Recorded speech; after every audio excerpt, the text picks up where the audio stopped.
5 ऐसी MCQ tips जिसको हर एक टॉपर फॉलो करता है, जिसकी मदद से वो अपने एमसीक्यू एग्जाम्स के अंदर तुक्का लगा के आता है और वो तुक्का एकदम सही भी निकलता है। मेरी जनरल सलाह ये है कि तुक्का जम के लगाइएगा परीक्षा में। क्वेश्चन समझ में नहीं आ रहा है कि कौन सब्जेक्ट का है, उस पे तुक्का नहीं लगाना। यहाँ पर मैं कोई नॉर्मल एमसीक्यू ट्रिक्स की बात नहीं कर रहा हूँ कि आंख बंद करके ABCD में से किसी को भी मार्क कर दो। सर वो तो तुक्का लगा के आ रहा हूँ मैं तो पूरा तो नहीं, ये कुछ ऐसी साइंटिफिक टेक्निक्स हैं जिसकी मदद से आप अपने एग्जाम के हर एक एमसीक्यू को अटेम्प्ट करके आ सकते हो और वो एमसीक्यू का आंसर एकदम सही तरीके से मार्क भी कर सकते हो।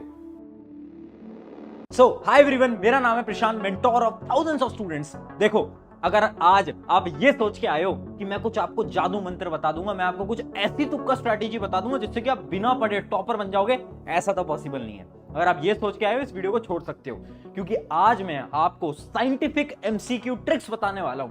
ये कुछ ऐसी साइंटिफिक टेक्निक्स है ना जो कि हर एक टॉपर फॉलो करता है। यहां पर मैं आंख बंद करके तुक्का लगाने के लिए नहीं कह रहा हूं कि बी लगाओ, सी लगाओ, डी लगाओ, ये नहीं कह रहा हूं मैं बोल रहा हूं कैसे आप ऑप्शंस को एनालाइज करके अपने दिमाग से इन टेक्निक्स को फॉलो करके किसी भी एग्जाम को बहुत आसानी से क्रैक कर सकते हो। आप किसी भी एग्जाम की बात कर लो, चाहे बोर्ड एग्जाम हो, अब तो बोर्ड एग्जाम के अंदर भी एमसीक्यू आते हैं, स्कूल लेवल एग्जाम के अंदर भी एमसीक्यू आते हैं, जेईई, नीट, यूपीएससी सबके अंदर एमसीक्यू आते हैं और हर एक टॉपर इन टेक्निक्स को फॉलो करता है। तो चलिए स्टार्ट करते हैं। सबसे पहले हम ये देखते हैं कि 3 टाइप के हमारे क्वेश्चंस होते हैं। पहला टाइप क्या है? पहले टाइप के वो क्वेश्चंस होते हैं जो कि हमें बिल्कुल अच्छी तरीके से आते हैं, वो तो आपको पता ही है। कुछ क्वेश्चंस ऐसे होते हैं जो कि आपको आते हैं, कुछ क्वेश्चन ऐसे होते हैं जो कि आपको नहीं आते, और कुछ क्वेश्चन ऐसे होते हैं जो कि आपको कंफ्यूज करते हैं, जिसमें आपको लग रहा है कि आंसर ए भी हो सकता है, यार बी भी हो सकता है, सी भी हो सकता है, बट मैं कंफ्यूज हूं, मुझे याद तो है बट मैं कंफ्यूज हूं, है ना। अब देखो, जो आपको आते हैं वो तो आप आराम से टिक करके आओ, बट ये जो 2 पार्ट है ना, ये जो 2 क्वेश्चंस है ना, इन दोनों के अंदर आप तुक्का स्ट्रैटेजी को यूज करके आओ, आप साइंटिफिक गेस को यूज करके आओ। पता है कैसे? अभी बताते हैं। चलिए स्टार्ट करते हैं। हमारी टिप नंबर 1, पहला है हमारा एलिमिनेशन मेथड। एलिमिनेशन मेथड के 3 पार्ट्स होते हैं, तीनों पार्ट समझाऊंगा। देखो, एलिमिनेशन मेथड जो बेसिक होता है वो आप सबको आता होगा, बट यहां पर मैं बेसिक एलिमिनेशन मेथड की बात नहीं कर रहा हूं, मैं यहां पर बहुत एडवांस्ड एलिमिनेशन मेथड की बात करने वाला हूं। अब ध्यान से सुनो यार, टेक्निक्स में बता दूंगा, बट मुझे पता है केवल 1% लोग फॉलो करते हैं। अगर सिर्फ 1% लोग फॉलो करेंगे कोई फायदा नहीं होगा, इसलिए अभी के अभी वीडियो को पॉज करके कमेंट में अभी लिख दो yes I will follow this. उससे क्या होगा, आपको याद रहेगा कि हाँ यार, हमने प्रशांत भाई की वीडियो में कमेंट करा था, हमें फॉलो करना है और हम सच में इन टेक्निक्स को फॉलो करेंगे और अपने एग्जाम के अंदर अच्छे मार्क्स लेकर आएंगे। अब सुनो मेरी बात, सबसे पहली चीज क्या है, अपनी स्ट्रैटेजी है all of the above and none of the above strategy. ये स्ट्रैटेजी क्या कहती है? देखो, आप किसी भी एग्जाम को उठाओ, किसी भी एग्जाम को उठाओ, अगर उसके ऑप्शन के अंदर ऑल ऑफ द अबव आपको दिख रहा है ना, 95% चांसेस हैं कि वही आपका एकदम करेक्ट आंसर होगा। 95% चांसेस।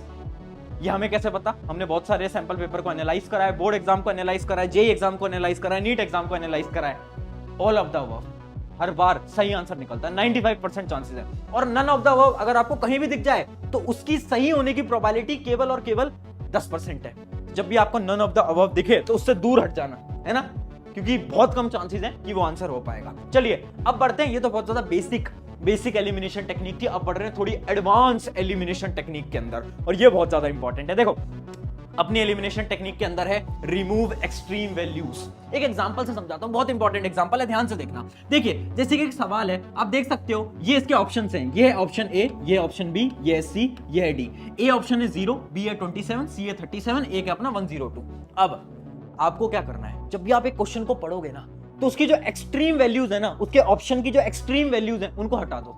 जैसे कि इसकी एक्सट्रीम वैल्यूज क्या है, एक है 0, एक है 102, इन दोनों को हटा दो। आंसर हमेशा 27 और 37 में से होने वाला है। अब आप सवाल करोगे, भैया ये क्या लॉजिक हुआ? लॉजिक बता रहा हूं। हर एक टीचर जो कि आपके एमसीक्यूज को बनाते हैं ना, वो कुछ ऑप्शन को ऐसे बनाते हैं कि बच्चा देख के उस ऑप्शन को तो हटा दे, है ना, उसको तो टिक ही ना करके आए। आपके पेपर को आसान बनाने के लिए किया जाता है। तो जब भी आपको एक्सट्रीम वैल्यूज दिखें, जैसे कि एक और एग्जांपल देखते हैं, 1 2 4 19, एक्सट्रीम वैल्यू कौन सी है? 19, तो आंसर 19 तो कभी नहीं होगा, कभी नहीं होगा, 1 2 4 में से होगा। हम क्या कर रहे हैं, हम एलिमिनेट कर रहे हैं। जो हमें लग रहा है ना यार ये तो नहीं हो सकता, उसको एलिमिनेट करो। अब आप इन 3 में से कोई भी एक को गेस कर सकते हो या फिर आप सॉल्व कर सकते हो। इससे क्या हुआ, आंसर सही होने की प्रोबेबिलिटी हमारी सही हो गई। ठीक है, यहां पर मैं कोई तुक्का नहीं बता रहा हूं यार, ये बहुत ज्यादा साइंटिफिक चीज है। एक्सट्रीम वैल्यूज को हमने हटा दिया। अब बढ़ते हैं तीसरी एलिमिनेशन स्ट्रेटेजी, जो कि है सिमिलर आंसर ट्रिक। देखिए, टीचर्स क्या करते हैं, टीचर्स आपको कंफ्यूज करने के लिए ऑप्शंस में सिमिलर ऑप्शंस डालते हैं। और वो जो सिमिलर ऑप्शंस होते हैं ना वही आपके करेक्ट आंसर होते हैं। समझ नहीं आया? चलिए एक एग्जांपल से समझते हैं। देखिए जैसे कि ऑप्शंस हैं 5, 10, -5, 17। आपको 3 ऑप्शन दिख रहे हैं। अब ध्यान से देखना, 90% से ज्यादा चांसेस हैं इसका जो सही आंसर है वो या तो 5 होगा या तो -5 होगा। पता है क्यों? क्योंकि ये दोनों सिमिलर ऑप्शंस हैं। ये दो तो कट कर दो, इन दोनों में से तो आंसर होगा ही नहीं। सारे एग्जाम्स को आप एनालाइज करोगे, आप देखना जितने भी सिमिलर आपके ऑप्शंस होते हैं हमेशा आंसर वही होता है। क्यों किया जाता है? क्योंकि टीचर्स आपको कंफ्यूज करना चाहते हैं। एक और एग्जांपल पे देखते हैं, जैसे एक बायोलॉजी का क्वेश्चन है, उसके अपने जो ऑप्शंस हैं वो क्या क्या है? पहला ऑप्शन है आरएनए, फिर है डीएनए, फिर है गोल्गी बॉडीज और फिर है माइटोकॉन्ड्रिया। अब 90% चांसेस है इसका आंसर आरएनए और डीएनए के अंदर होने वाला है। क्यों? क्योंकि ये दोनों सिमिलर है। एक और एग्जांपल देखते हैं, sine theta, sine square cos square theta, minus cos theta, minus sine theta. इसमें से कौन सी दो वैल्यूज होंगी? साइन थीटा और माइनस साइन थीटा। क्यों? क्यों? क्योंकि दोनों सिमिलर हैं। समझ पा रहे हो? समझ पा रहे हो? हमने क्या करा, जो सिमिलर वाले हैं ना उन्हीं में से ही आपका करेक्ट आंसर आने वाला है। यह है एक टीचर का माइंडसेट। टीचर ऐसे ही पेपर को बनाता है। अब फटाफट से आगे बढ़ते हैं हमारी टिप नंबर 2 की तरफ। बट उससे पहले एक इंपॉर्टेंट चीज, बहुत सारे स्टूडेंट्स ना मुझसे एक सवाल पूछते हैं कि भैया एक बात बताओ, हमें हमारा करियर ना इंजीनियरिंग के अंदर बनाना है, हमें भी एक इंजीनियर बनना है, बट सबसे बड़ी प्रॉब्लम क्या है ना कि इंजीनियर्स ना आजकल अनएम्प्लॉयड हैं। इसका सोल्यूशन मैं आपको आज बता देता हूं, जो कि है स्केलर स्कूल ऑफ टेक्नोलॉजी। ये एक ऐसा कॉलेज है जिसके अंदर आपको लेटेस्ट पैटर्न के अकॉर्डिंग लेटेस्ट स्किल्स को पढ़ाया जाता है और सिखाया जाता है। जैसे कि AI, ML, ये जितने भी लेटेस्ट स्किल है ना जिनसे कि आपकी जॉब लगने वाली है, ये सारे स्किल आपको इस कॉलेज के अंदर सिखाए जाएंगे। सिखाएगा कौन? इनकी फैकल्टीज। कोई नॉर्मल फैकल्टीज नहीं है, ये वो फैकल्टीज हैं जो कि इंडिया के टॉप जो बड़ी बड़ी कंपनीज हैं उनके सॉफ्टवेयर इंजीनियर्स रह चुके हैं। इसके साथ साथ स्केलर के अंदर आपको 1 साल की पेड इंटर्नशिप मिलती है। सिर्फ इतना ही नहीं, सबसे अच्छी चीज क्या है ना कि स्केलर स्कूल ऑफ टेक्नोलॉजी के अंदर बहुत सारे नए नए इनोवेशंस किए जाते हैं। जैसे कि इनका एक बहुत अच्छा पार्ट है जिसको हम बोलते हैं बैच सक्सेस मैनेजर, जो कि हर एक स्टूडेंट के साथ हमेशा रहता है 24/7। और इसी सारी चीजों का नतीजा है कि 1 साल के अंदर जो स्केलर स्कूल ऑफ टेक्नोलॉजी है वो बहुत सारे स्टूडेंट्स को बड़ी बड़ी कंपनीज के अंदर प्लेस करवा चुके हैं। सारी डिटेल आपकी डिस्क्रिप्शन में मिल जाएगी। अगर आपको अपने करियर को बहुत अच्छी तरीके से बनाना है तो ये आपके लिए बहुत शानदार, बहुत बेहतरीन रहने वाला है। अब चलिए आगे बढ़ते हैं हमारे पॉइंट नंबर 2 की तरफ। तो देखिए ये है आपकी टिप नंबर 2। स्क्रीन पे आप देख सकते हो ब्रेन सिग्नल टेक्निक। अब हम बहुत ज्यादा साइंटिफिक अंदर जा रहे हैं, एकदम साइंटिफिकली हम चीजों को समझने वाले हैं। ये जो टेक्निक है ना ये आपके ब्रेन की टेक्निक है और ये आपको पूरे यूट्यूब पे कहीं नहीं मिलने वाली। ध्यान से सुनो, 2 मिनट मेरी तरफ ध्यान से देखना, कंसंट्रेट करके मेरी बात को सुनो। देखो कितनी बार ऐसा हुआ है ना कि आप एग्जाम के अंदर एक एमसीक्यू को देख रहे हो, आपको याद तो आ रहा है यार एमसीक्यू कहीं ना कहीं तो देखा हुआ है, इसका आंसर मुझे आता तो है, बट आप कंफ्यूज हो। आपको लग रहा है यार आंसर ए भी हो सकता है, बी भी हो सकता है, सी भी हो सकता है, डी भी। थोड़ा बहुत कंफ्यूजन हो रही है, होता है ना ऐसा, है ना? उन क्वेश्चंस के लिए क्या करना चाहिए इसको एक एग्जांपल से समझाते हैं। इमेजिन करो आप स्कूटी या बाइक लेकर आए रात को अपने घर पे, आपने घर पे खड़ी कर दी और आपने चाबी कहीं पर रख दी। अब अगले दिन सुबह आप चाबी को ढूंढ रहे हो, पूरे घर में ढूंढ ली, कहीं नहीं मिल पा रही। अब आप क्या करोगे? कैसे याद करोगे? अब आप ये याद करोगे सबसे पहले कि लास्ट टाइम बाइक मैंने कब ली थी। अच्छा मैं रात को बाइक लेकर आया था, रात को बाइक लेकर आई थी। अच्छा ठीक है, उसकी जो की थी, उसकी जो चाबी थी वो मैंने कहाँ रखी थी? अच्छा मैंने बेड पे रखी थी। हाँ यार रात को मैंने बेड पे रख दी थी। ऐसे याद करते हो ना, ऐसी चीजों को याद करते हो ना। सिमिलरली अब हमें हमारी पढ़ाई के अंदर भी ऐसे ही हमारे आंसर्स को याद करना है। देखो एग्जाम के अंदर मानो ABCD 4 ऑप्शन है, अब आपको याद नहीं आ रहा, आपको लग रहा है यार मैंने कहीं तो पढ़ा था, तो पता क्या करो, सबसे पहले आंसर को मत देखो, अब ये सोचो कि ये किस चैप्टर का सवाल है। आपने ढूंढ लिया, अच्छा ये वाले चैप्टर का क्वेश्चन है। अब खुद से पूछो उस चैप्टर में से किस टॉपिक का ये सवाल है। जब ये सवाल पूछोगे ना ऑटोमेटिकली आपको उसका आंसर याद आ जाएगा। अब होता क्या है ना, जब ये रिकॉल करते हो ना कि अच्छा ये इस चैप्टर का सवाल है और इस चैप्टर में इस टॉपिक का सवाल है, तो आपके जो न्यूरॉन्स है ना ब्रेन के अंदर वो कनेक्ट कर जाते हैं और उसका जो आंसर है, उसकी जो मेमोरी है वो आपको अचानक से रिकॉल हो जाती है। तो ये इसके पीछे का साइंटिफिक कॉन्सेप्ट है। अब ये करोगे ना एग्जाम के अंदर, अचानक से आपको आंसर याद आ जाएगा। अगर फिर भी आंसर याद नहीं आता, देखो क्या करो, उस क्वेश्चन को छोड़ो, आगे बढ़ जाओ। अब क्या होगा, जब आप आगे बढ़ोगे धीरे धीरे आप और क्वेश्चन को सॉल्व करते रहोगे। अचानक से क्या होगा, आप एक सवाल को सॉल्व कर रहे हो, अचानक से आपके दिमाग के अंदर आया यार वो जो पिछला एक सवाल था ना MCQ वाला जो मैंने छोड़ दिया था, उसका आंसर B होना चाहिए। अचानक से आपको याद आएगा। क्यों? क्योंकि शायद आपके जो न्यूरॉन्स है ब्रेन के वो लेट कनेक्ट करे और आपको मेमोरी के अंदर रिकॉल हुआ कि उसका आंसर B होता है। ठीक है, आगे बढ़ते हैं। अगली टेक्निक है हमारी B and C option strategy. देखो ये साइंटिफिक स्ट्रैटेजी नहीं है, ये रिसर्च बेस्ड स्ट्रैटेजी है। हमने बहुत सारे सैंपल पेपर्स को रिसर्च करा है बोर्ड एग्जाम के, जेई एग्जाम के, नीट एग्जाम के, और हमें ये पता चला है कि 70% जो आंसर्स होते हैं ना वो बी या फिर सी में से होते हैं।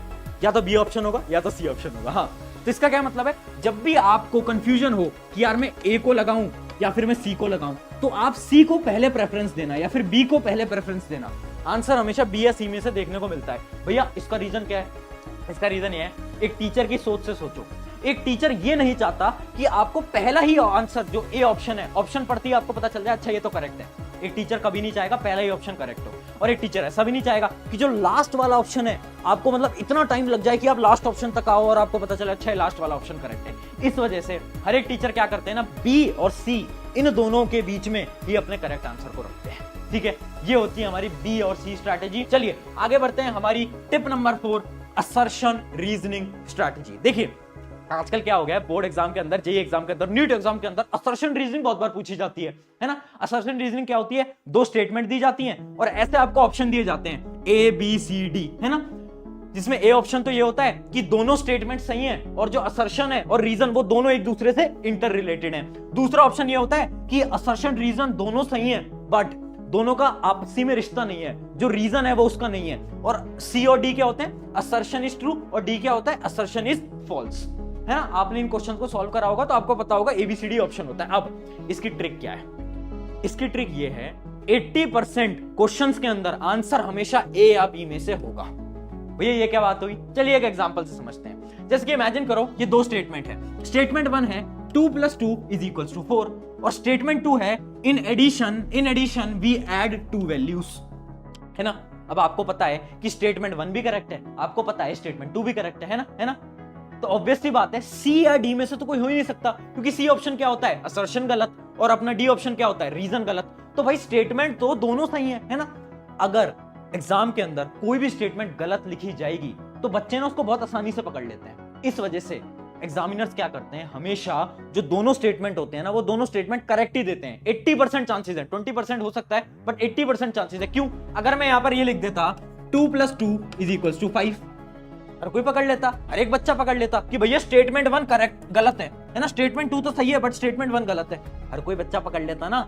इस वजह से स्टेटमेंट्स को करेक्ट बनाया जाता है। बस दिक्कत यहां आती है कि क्या वो उसका रीजन है या नहीं। जैसे कि एक एग्जांपल दिखाता हूं, 2 + 2 = 4 और स्टेटमेंट 2 क्या है, इन सब्सट्रैक्शन वी सब्ट्रैक्ट 2 वैल्यूज। अब देखो स्टेटमेंट तो दोनों सही है बट क्या स्टेटमेंट 2 स्टेटमेंट 1 का रीजन है? क्या इसका रीजन है? नहीं है, क्योंकि यहां पर तो एडिशन हो रहा है, यहां सब्ट्रैक्शन हो रहा है, दोनों के बीच में कोई रिश्ता है, दोनों के बीच में कोई रिलेशन है? नहीं है। तो इसका क्या मतलब है, इसका आंसर क्या आएगा, ए आएगा या बी आएगा? बी आएगा। याद रखना असर्शन रीजन की शानदार टेक्निक, 80% आंसर ए या बी में से आने वाला है। सी या डी को कभी भी टिक मत करना। अगर आपको स्टेटमेंट दिख जाए कि ये स्टेटमेंट तो गलत है तो ही फिर सी या डी में से करना। चलिए ये है हमारी 5th नंबर टिप, जो कि है प्रैक्टिस। क्यों बोल रहा हूं मैं, देखो सिंपल सी बात है यार, आप जितने ज्यादा सवालों को लगाओगे उतनी ज्यादा मेमोरी आपके दिमाग के अंदर स्टोर होती जाएगी। और जब आप एग्जाम के अंदर बैठोगे तो एमसीक्यूज क्या होते हैं ना, लिमिटेड ही बनाए जा सकते हैं। मान लो एक चैप्टर है या फिर मान लो एक सब्जेक्ट है साइंस, अब उस साइंस में से ना लिमिटेड ही एमसीक्यूज को बनाया जा सकता है। ऐसा तो नहीं है कि सिलेबस बढ़ जाएगा, नहीं, सिलेबस तो उतना ही रहेगा। तो आप जितने ज्यादा एमसीक्यूज को प्रैक्टिस करके जाओगे मेमोरी के अंदर उतना ही डाटा स्टोर होगा, और जब आप एग्जाम के अंदर बैठोगे तो बहुत ज्यादा हाई चांसेस हैं कि आप उस एमसीक्यू को देखोगे और आप बोलोगे यार ये तो कहीं पढ़ा हुआ है, ये तो कहीं याद आ रहा है, ये तो कहीं देखा हुआ है ना। क्यों हो पाया? क्योंकि आपने ज्यादा से ज्यादा एमसीक्यूज की प्रैक्टिस करी थी। और यही है हमारी tip number 5, practice as many MCQs as possible. I hope इससे मदद मिलेगी, और कमेंट कर दो yes I will follow this, और अपने एक दोस्त के साथ शेयर कर दो और उसको बता दो कि भाई एग्जाम पास है बट डरने की बात नहीं है। एमसीक्यू की एक बड़ी ही शानदार टेक्निक और टिप वाली वीडियो प्रशांत भैया लेकर आ गए हैं। शुक्रिया एवरीवन, मेरा नाम है प्रशांत, मिलते हैं नेक्स्ट वीडियो के अंदर, टेक केयर।